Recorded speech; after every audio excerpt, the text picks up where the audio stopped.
यह ड्रिल दुनिया की सबसे डीप ड्रिल है, जो पैसिफिक ओशन के मरियाना ट्रेंच में है, जिससे रिसोर्सेज निकाले जा रहे हैं। हाई प्रेशर और एक्सट्रीम डीप सी माइनिंग के साइड इफेक्ट्स अभी भी अननोन हैं, और अनएक्सप्लेन्ड एनोमलीज भी कंपनी छुपा रही है।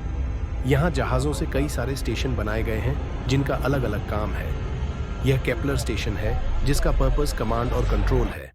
यह नोरा है, जो एक मैकेनिकल इंजीनियर है। ब्रश करते हुए वह अपने बॉयफ्रेंड के बारे में सोच रही है, जो मर चुका है।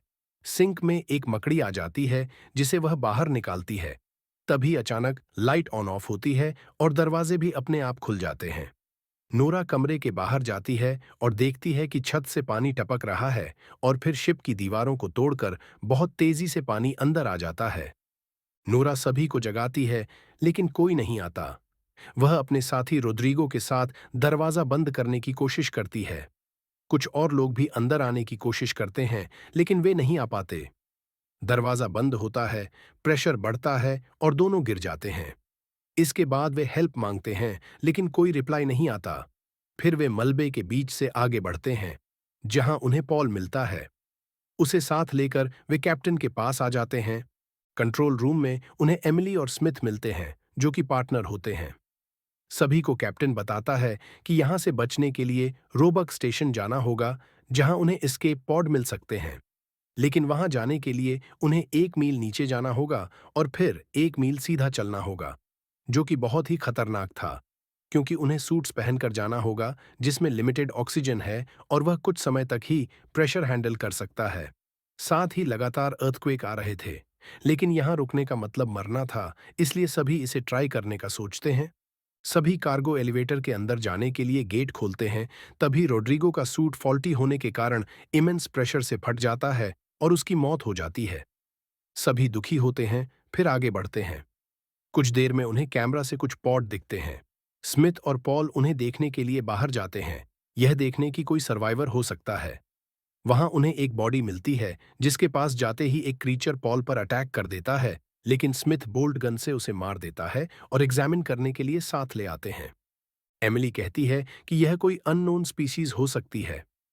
तभी अचानक बहुत तेज आवाज आने लगती है और उनकी छत पर कोई बहुत भारी चीज चल रही होती है।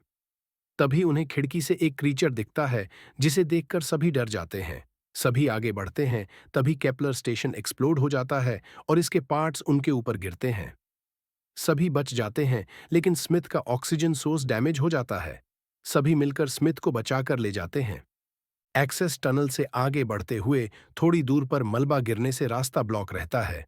नोरा मलबे के नीचे से तैरकर निकलती है और बारी बारी से सभी क्रॉस करते हैं।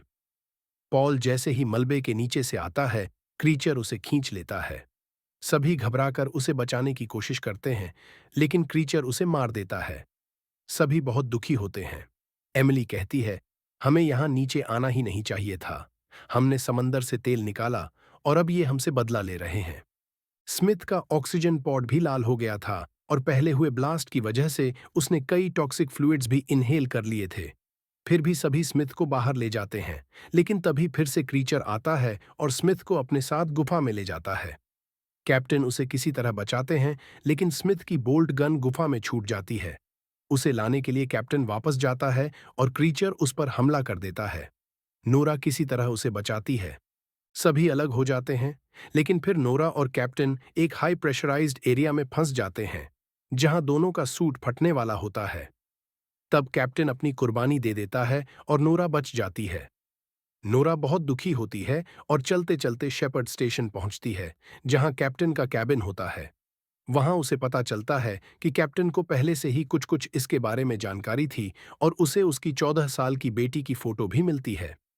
फिर वह रोबक स्टेशन जाने के लिए वहां रखा दूसरा सूट पहनती है और गन लेती है।